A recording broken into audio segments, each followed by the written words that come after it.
Bienvenue pour cette émission de Vers d'autres cieux. J'ai le plaisir de recevoir à ce micro Pierre Péchou. Bonjour. Bonjour Oscar, chers auditeurs, bonjour. Alors vous êtes chroniqueur télé, radio, vous êtes aussi pasteur. Les auditeurs vous connaissent d'ailleurs puisque vous intervenez très régulièrement ici. Vous nous invitez à la réflexion en nous arrêtant sur un passage de la Bible. Aujourd'hui, c'est un extrait de la lettre de l'apôtre Paul aux Philippiens que vous nous proposez de prendre.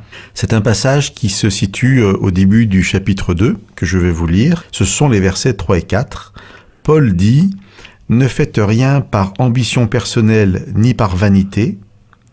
Avec humilité au contraire, estimez les autres supérieurs à vous-même. Que chacun, au lieu de regarder à ce qui lui est propre, s'intéresse plutôt aux autres. » Alors ce texte, Pierre Péchou, nous propose en quelque sorte des valeurs de vie. Alors on va trouver chez l'apôtre Paul deux types de discours, en tout cas d'écrits.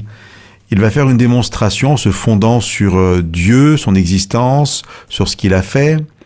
Il va se centrer sur le personnage de Jésus. On va être dans ce cas-là dans des passages plus théologiques où Paul explique en fait que Jésus est venu vivre parmi nous, qu'il est mort sur la croix, qu'il est ressuscité. Et puis une fois qu'il a expliqué ce que Dieu fait pour nous, à travers ce que je viens de dire, il va passer à des passages qui sont des applications pratiques, éthiques, morales, on va dire. La conséquence de l'existence de Dieu vous amène à vivre telle et telle chose. Et là, vous avez raison, on est dans ce type de discours. Mais si les personnes sont intéressées par lire ce qu'il y a juste avant et juste après, on verra que ces conseils sont entourés par le personnage du Christ et par ce qu'il a fait pour nous, en fait. La conséquence de l'existence de Dieu et de la mission de Jésus est « Ne faites rien par ambition personnelle » et la suite du texte, je ne le relis pas. Donc en fait, ça nous amène à considérer notre prochain d'une autre manière. Et effectivement, on pourrait vraiment, comme j'ai lu ces deux versets, ne plus parler de Dieu, prendre ça comme des conseils qui seraient des conseils de psychologie positive. Voilà, c'est l'expression qui passe par mon esprit.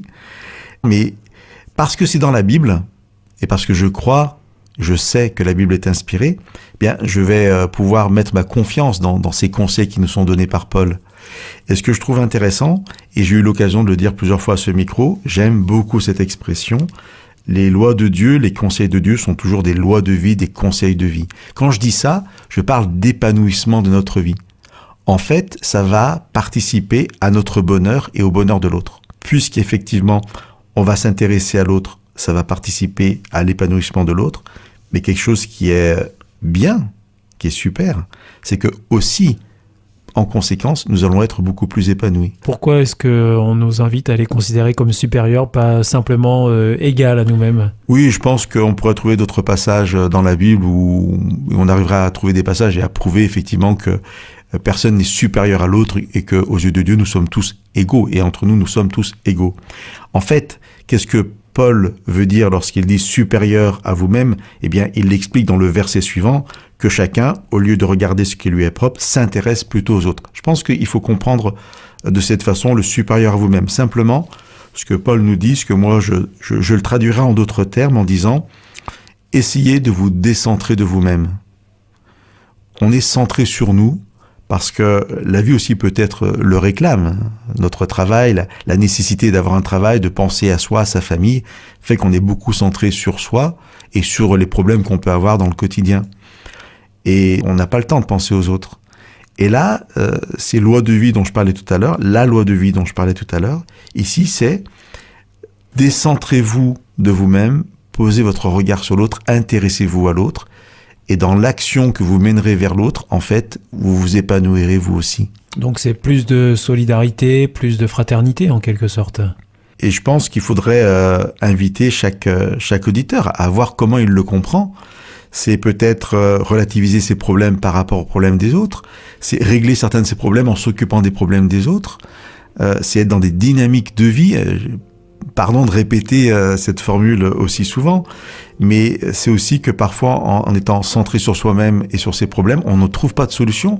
Et en se décentrant de soi-même et en allant vers les autres, eh bien, ça règle aussi des problèmes.